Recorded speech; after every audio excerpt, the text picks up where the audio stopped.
Hi, in this video we're getting Doubler 2 set up in FL Studio. So once you've registered and downloaded the Doubler app, you want to follow the steps to calibrate your mic and open up a profile. But once you've got your mic calibrated and you're ready to go in Doubler, we can head over to FL Studio. So first we want to head to Options and make sure that Enable MIDI Remote Control is ticked, and after that we can go to the MIDI settings.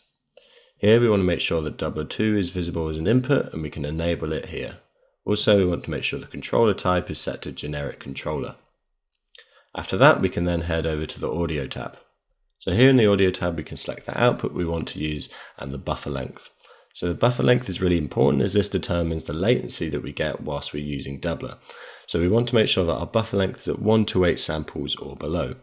If you're on Mac, you can just select Core Audio, whatever your preferred output is, and there'll be a slider here which you can drag down to 128 samples.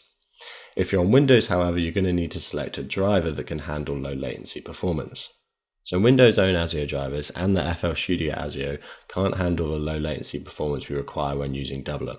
So we strongly recommend using an audio interface that comes with its own ASIO driver. So for example, I have this Audient one here. But if you don't have an interface that comes with its own ASIO driver, you can use ASIO for All. So we have a separate video that goes in depth on how to set up ASIO for All. But for this video, I'm going to use this Audient ASIO driver.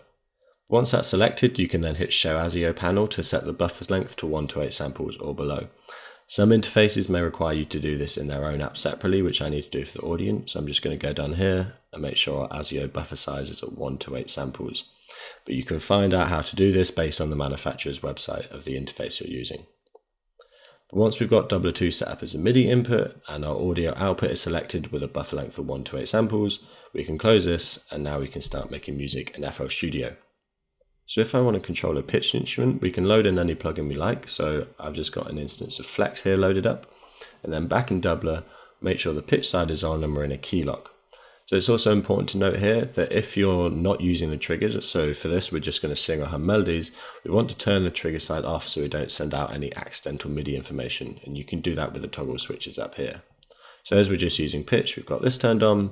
And then back in FL Studio, I can simply sing or hum a melody to hear that back. Da, da, da, da. So if I want to control drums or samples in FL Studio, I'll first want to set up a few triggers in Doubler. So we have another video that goes in depth on how to train triggers, but I'm just going to quickly add a few now. So let's turn the pitch off and let's turn the triggers on now. I can hit the plus here and then I'm just going to quickly record a few.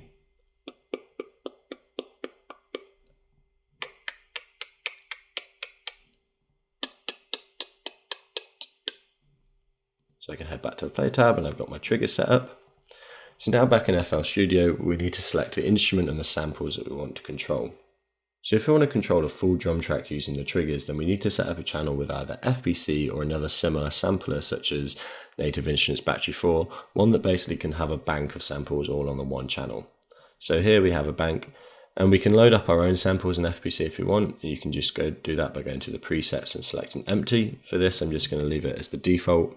But we can now use those triggers that we trained earlier to control these drums. If you find for any reason that the triggers you've trained in Doubler don't correspond to the squares here, you can open up this drop down, go to layouts, and then make sure it's set to default, and then the MIDI notes should correspond to the right squares here in the pad. So finally, let's take a look at how to map the control dials in Doubler to parameters in FL Studio. So in Doubler, let's turn the triggers off and put the pitch back on. So these four dials on the right hand side, E, R, U and envelope can each be mapped to any MIDI mappable parameter we like within FL Studio. So for example, we can map an R val to a filter cutoff in FL so that we control the sound of the synth whilst we're singing it. So let's look into how to do that. So here, let's go back to Flex and let's load up a different preset so we can hear it a bit clearer. And say now we want to map the cutoff here to an R val in Doubler. So we want to right click on the parameter we want to control and select link to controller. And then back in Doubler, we can go to the Assign tab and hit Map next to the relevant val that we want to use. So I'm going to hit Map next to the R val, which we can see is CC20. So now they should be linked in FL Studio. We can confirm that. If we click on here, you can see it's mapped to CC20 here.